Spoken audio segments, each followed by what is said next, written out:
Halo teman-teman, hari ini kita akan bahas tentang kekeliruan logika.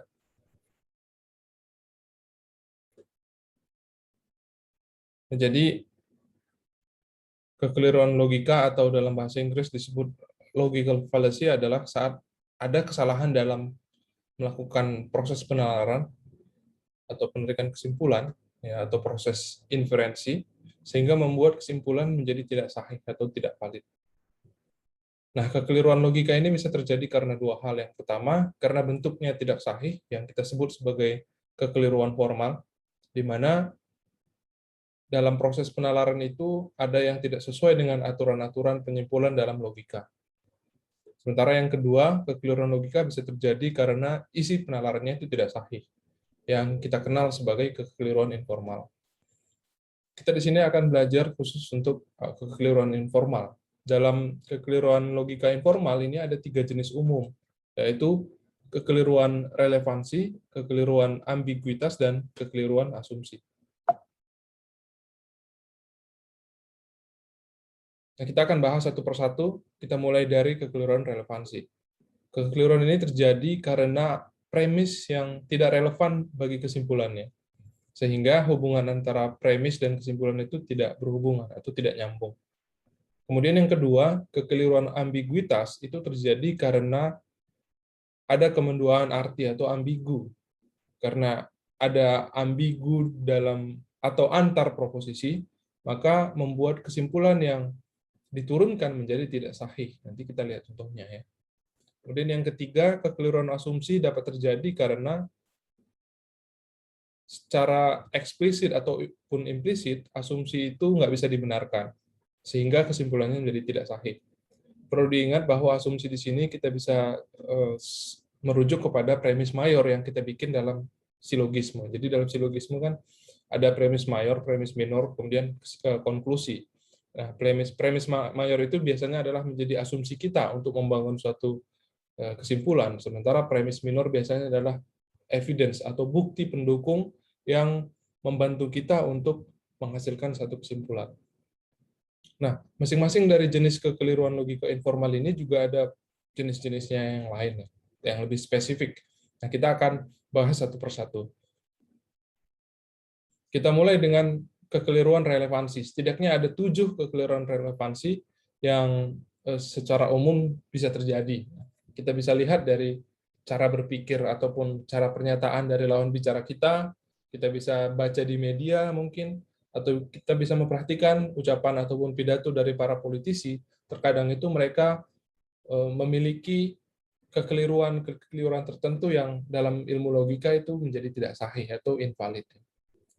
Nah, ada 7 jenis kekeliruan untuk yang jenis pertama, yaitu kekeliruan relevansi. Yang pertama adalah ad hominem dan tuque. Ya, jadi dalam bahasa Latin, kalau tuque artinya kamu juga, gitu ya. Ini adalah membalas argumentasi lawan dengan mengarahkan pada orangnya, bukan argumentasinya. Ya, misalkan contohnya dulu saat ada demonstrasi yang banyak diikuti oleh anak STM, ada yang berkomentar seperti ini gitu. Kamu anak STM tahu apa soal negara? Jadi yang dikritisi adalah bukan substansi demonstrasinya ataupun apakah dia boleh demonstrasi atau enggak, tapi diarahkan kepada status dia sebagai anak STM yang menjustifikasi dia untuk mengatakan bahwa kamu itu nggak tahu apa-apa. Atau juga kalimat dia kurus dan pelanga-pelongo, mana bisa mengurus negara. Jadi yang dikritisi bukan argumentasi, bukan substansi, tapi orangnya. Ya. Jadi dan ini adalah jenis kekeliruan relevansi yang pertama, ad hominem. Nah, contoh tuko ini bisa juga kita lihat misalkan saat ada seorang bapak menasihati anaknya untuk tidak merokok, padahal si bapak juga merokok, gitu. Dan anaknya membalas mengatakan bahwa bapak kan juga merokok, gitu. Artinya you too, kamu juga. Jadi di sini juga melenceng dari argumentasi awal ya, dan yang dibalas dengan mengarahkan pada personalnya atau orangnya, bukan pada argumentasinya. Nah, ada yang kedua disebut dengan strawman atau dalam bahasa Indonesia disebut orang-orangan sawah. Ya. Nah, kekeliruan jenis ini terjadi saat orang memelintir argumen lawan sehingga bermakna berbeda dari apa yang awalnya disampaikan. Jadi dia dibelokkan, argumennya dibelokkan. Contohnya ada anggota DPR yang menyatakan bahwa saya setuju anggaran pertahanan dinaikkan. Lalu ada warga yang berkomentar, oh berarti kamu tidak peduli ya pada pendidikan. Ya, jadi di sini nggak nyambung ya antara si anggota DPR, substansi yang disampaikan oleh anggota DPR dengan yang disampaikan oleh warga. Karena belum tentu bahwa dia setuju anggaran pertahanan dinaikkan, maka dia nggak peduli pendidikan, itu kan belum tentu. Nah, ini adalah jenis kekeliruan relevansi yang kedua, itu strawman. Kemudian yang ketiga adalah ad baculum. Dalam bahasa Latin, baculum itu artinya pentungan. Ini terjadi saat orang memaksakan argumennya terhadap orang lain yang disertai dengan ancaman.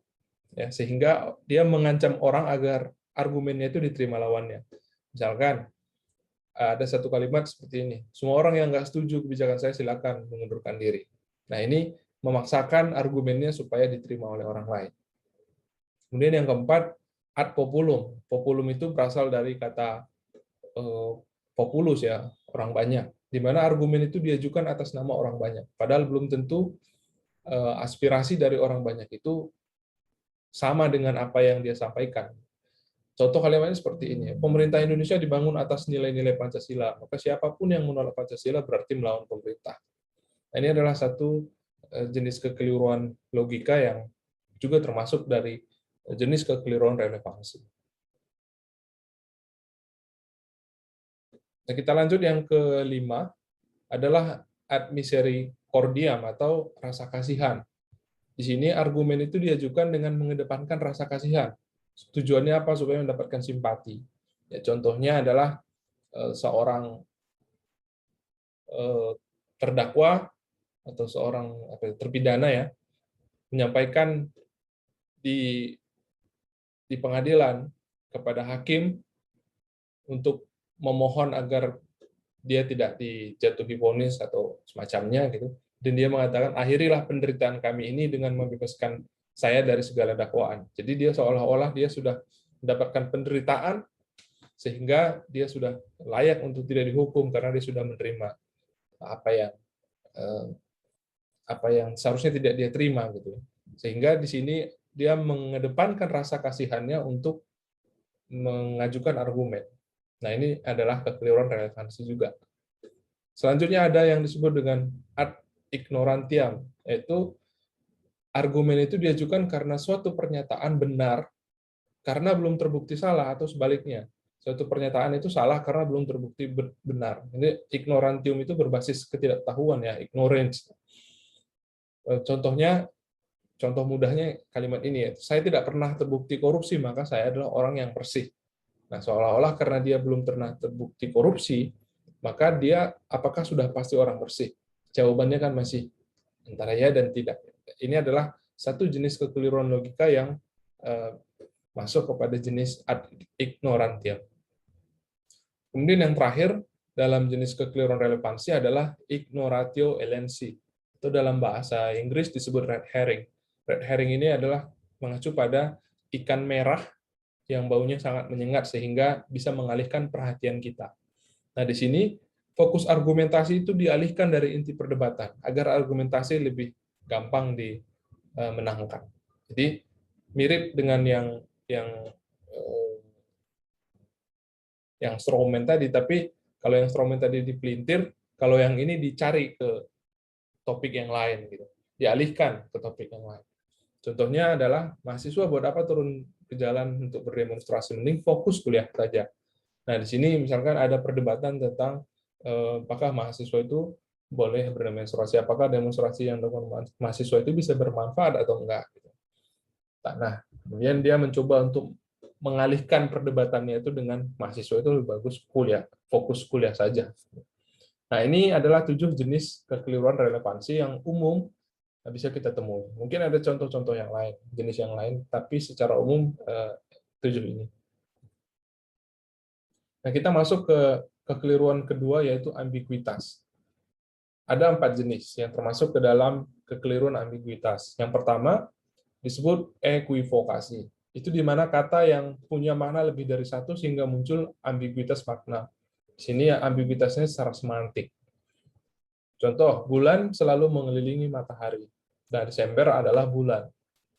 Maka Desember selalu mengelilingi matahari. Nah, ini kan satu penalaran yang misleading ya, yang eh, yang membuat kesimpulannya menjadi tidak sahih karena bulan di premis pertama itu maknanya berbeda dengan bulan yang ada di premis kedua. Yang pertama itu mengacu kepada bulan satelitnya bumi, sementara yang kedua itu kan bulan mengacu kepada waktu.